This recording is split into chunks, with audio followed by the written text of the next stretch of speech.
Sir నా పేరు Devaki sir. Just ఇప్పుడే రీసెంట్గా నేను 10th కంప్లీట్ చేసుకొని వచ్చాను సార్. మా ఫ్రెండ్ ఒక ఈ పాంప్లెట్ చూపించి మీ కాలేజ్ ప్రిఫర్ చేశారు సార్. సో ఈ పాంప్లెట్ చూసి మాకు కూడా నచ్చి మీ కాలేజ్లో జాయిన్ అవుదాం ఇంటర్ అని చెప్పి వచ్చాం సార్. సో మీ కాలేజ్లో ఇంటర్లో ఏ గ్రూప్స్ ఉంటాయి సార్? దేవకి సార్. ఓకే, నీకు అసలు యాక్చువల్గా ఎంపీసీ స్ట్రీమ్ లైన్ ఇష్టపడుతున్నావా లేక బైపీసీ స్ట్రీమ్ లైన్ ఇష్టపడతామని ముందు డిసైడ్ చేసుకోవాలి. Okay sir. దాని తర్వాత ఎంపీసీ ఓన్లీ జనరల్ ఇంటర్మీడియట్ చదవదాం అనుకుంటున్నావా, ఎంసెట్ ఏమైనా భవిష్యత్తులో ఇంజనీరింగ్ కాలేజ్ జాయిన్ అవ్వాలి అనుకునేటప్పుడు, లేదా మంచి కాంపిటేటివ్లో రేపు పొద్దున్న ఆబ్జెక్టివ్ నేర్చుకోవాలన్నా కొత్త ప్యాటర్న్ ప్రకారంగా, గవర్నమెంట్ ఇచ్చిన కొత్త ప్యాటర్న్ ప్రకారంగా ఆబ్జెక్టివ్లో కూడా 60 మార్కులు రావాలన్నా ఎంసెట్ ట్రాకే తీసుకోవాల్సి ఉంటుంది. అలాగే బైపీసీ అయితే నీట్ ట్రాక్ తీసుకోవాల్సి ఉంటుంది. ఎందుకంటే ఇప్పుడు సిలబస్ మారింది.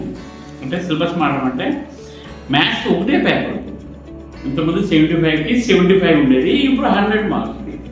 బయాలజీ 60-20 120 మార్కులకు ఉండేది థియరీ, ఇప్పుడు ఒకటే తీసుకొచ్చి 75 మార్క్స్కి తీసుకొచ్చారు, 85 మార్క్స్ అట్లా. కాబట్టి ఈ సిస్టమ్ చేంజ్ అవుతుంది. చాలామంది పిల్లలు చేసే తప్పేంటంటే కొత్త విద్యా విధానాన్ని తెలుసుకోకపోవడం వల్ల పేరెంట్స్ లాభవుతున్నారు, పిల్లలు లాభపడుతున్నారు. ఇప్పుడు బిట్స్ ఉంటాయి, ఆబ్జెక్టివ్ టైప్ బిట్స్ ఉంటాయి. ఇప్పుడు ఐపీఈలో రాసిన మరి అదే టైంలో నువ్వు ఎంసెట్ నేర్చుకోవడం వల్ల నీకు ఎక్కువ బెనిఫిట్ వస్తుంది. లేదు నాకు ఉంది సార్, జనరల్గా నేను దీంతో పాటు ఏదో కాంపిటేటివ్కి వెళ్తాను సార్, నేను ఎంసెట్ లైన్కి వెళ్ళను అనుకునేటప్పుడు నువ్వు ఎంపీసీ, జనరల్ బైపీసీ తీసుకోవడం better. So choice is yours. Sir నేను మీ కాలేజ్లో బైపీసీలో జాయిన్ అవుదాం అనుకుంటున్నాను సార్. నీట్ తీసుకుందాం అనుకుంటున్నాను. సో నీ ఇంటర్కి చెప్పిన వల్ల నీట్కి కూడా వస్తారా, లేకపోతే ట్రైన్డ్ ఫ్యాకల్టీ స్పెషల్ ఫ్యాకల్టీ ఏమైనా వస్తారా సార్? ఓకే, నువ్వు అడిగిన డౌట్ అయితే 100% చాలా మంచిది. ఇప్పుడున్న కొత్త టెక్నాలజీ యుగంలో పాతన్న బ్లాక్ బోర్డు పోతున్న సిస్టమ్ ఉంది. చాక్ పీసే అవసరం. ఒకప్పుడు చాక్ పీస్ని పోయే ప్రపంచంలో ఇప్పుడు డిజిటల్ బోర్డ్స్ వచ్చాయి, అనేక ఆన్లైన్ క్లాసెస్ ఉన్నాయి.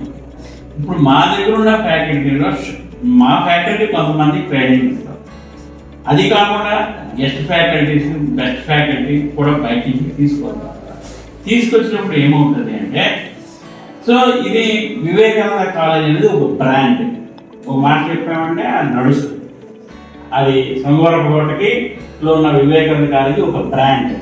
ఆ బ్రాండ్ని ప్రమోట్ చేయడంలో 100% మేము సక్సెస్ అవుతాం. సో ఆన్లైన్ క్లాసులు ఉంటాయి, అలాగే ఆన్లైన్ టెస్టులు ఉంటాయి. పాత విధానంలో మనం కేవలం ఎగ్జామినేషన్ పెన్తో రాసిన సిస్టమ్ పోయి ఈ బిట్స్ ప్రాక్టీస్ కోసం, ఎంసెట్ నీట్ ప్రాక్టీస్ కోసం ఆన్లైన్ సిస్టమ్ గత సంవత్సరమే మేము స్టార్ట్ చేసాం కొన్ని ఎగ్జామ్స్. సో ఇప్పుడు ఇంకా ఫ్రీక్వెంట్ ఎగ్జామినేషన్స్ నడుస్తాయి. ట్యాబ్స్ అలౌ చేస్తాము, ఆ ట్యాబ్స్లో కొత్త సాఫ్ట్వేర్ లోడ్ చేస్తాము.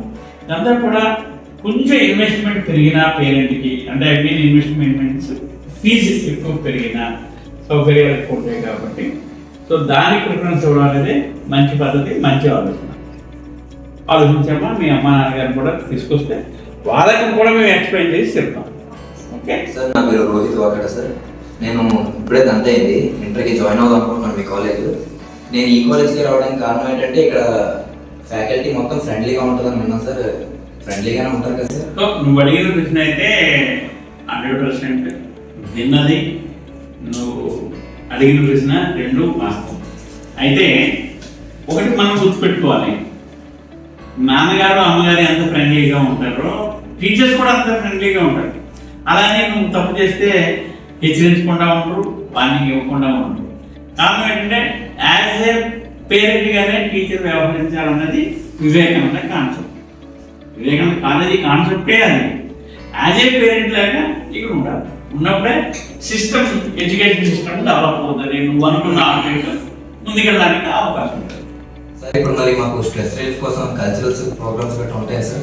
ఎడ్యుకేషన్లో వేరు, కల్చర్ వేరు, ఫిజికల్ యాక్టివిటీస్ వేరు కాదు, 3 కలిపే చూడాలి. అది మన వివేకానంద చెప్పినటువంటిది అదే మెయిన్ ప్రధానమైన పాయింట్. నాట్ ఓన్లీ ఎడ్యుకేషన్, 24 గంటలు చదువు చదవాలి, మధ్యలో కల్చరల్ ప్రోగ్రామ్స్ ఉండాలి, ఫిజికల్ యాక్టివిటీస్ ఉండాలి, అదర్ యాక్టివిటీస్, సేవా దృక్పథం ఉండాలి.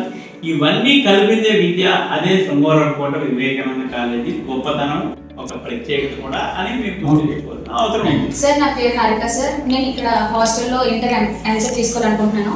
నాది చాలా లాంగ్ నుంచి రావాలి సార్. సో హాస్టల్ అవైలబిలిటీ ఏమైనా ఉందా? ఉంటే పిల్లల్ని ఎలా చూసుకుంటారు, వార్డెన్స్ ఎలా ఉంటారు, ఫుడ్ క్వాలిటీ ఎలా ఉంటుంది సార్? వివేకానంద కాలేజీలో హాస్టల్ అనేది క్వాలిటీ లేదే హాస్టల్ నడవదు. సిస్టమ్ ఉంటుంది, దానికి ఒక టైం టేబుల్ ఉంటుంది, ఫుడ్ టైం టేబుల్ ఉంటుంది.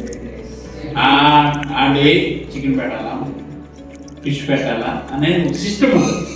అలాగే క్లీన్నెస్ కానీ, మెయింటెనెన్స్ కానీ, డిసిప్లైన్ విషయంలో కానీ, సెక్యూరిటీ విషయంలో కానీ, ఏ ఒక్క విషయంలో డౌట్ పడకుండా హాస్టల్లో ఎంసెట్ జాయిన్ అవ్వచ్చు, నాన్ ఎంసెట్ జాయిన్ అవ్వచ్చు. 2 ఆఫర్స్ ఉన్నాయి. దానికి ఇబ్బంది లేదు. అది స్టూడెంట్ విల్లింగ్ పెట్టి, పేరెంట్ తాలూకా విల్లింగ్ బట్టి మాత్రమే అడ్మిట్ ఆధారపడి ఉంటుంది. సో స్టూడెంట్కి ముందు నమ్మకం ఉండాలి, పేరెంట్కి నమ్మకం ఉండాలి. సో అది వివేకానంద బ్రాండ్. వివేకానందకి ఇబ్బంది లేదు.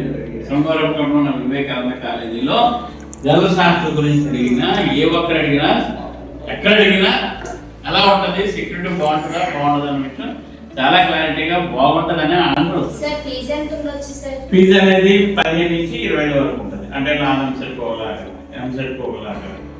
సో ఇదైతే ఇబ్బంది లేని ఫీజు.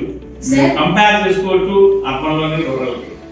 సార్ అడిషనల్ ఫీజు ఏమైనా తీసుకుంటారు సార్? అడిషనల్ ఫీజు అనేది ఏముంది, ఎగ్జామ్ ఫీజు ఉంటుంది అంతే.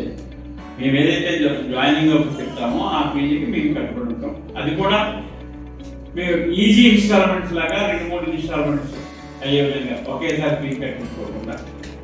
హాస్టల్ వాళ్ళకి అయితే ఇన్కమ్ మీకు ఫైనాన్షియల్ ట్రబుల్స్ ఉంటాయి కాబట్టి 4 ఇన్స్టాల్మెంట్స్ ఉంటాము. డే స్కాలర్స్ అయితే ఒక 3 ఇన్స్టాల్మెంట్స్ ఇస్తాం. So easy instalments. అది పేరెంట్ విల్లింగ్ బట్టి, మీ యొక్క ఆర్థిక ప్రాబ్లం బట్టి మేము చెప్పే డేట్ కాకుండా ఒక రోజు అటు ఇటు అయినా ఇబ్బంది ఉంటుంది. అంతకుమించి మేము కూడా ఏం చేయాలి.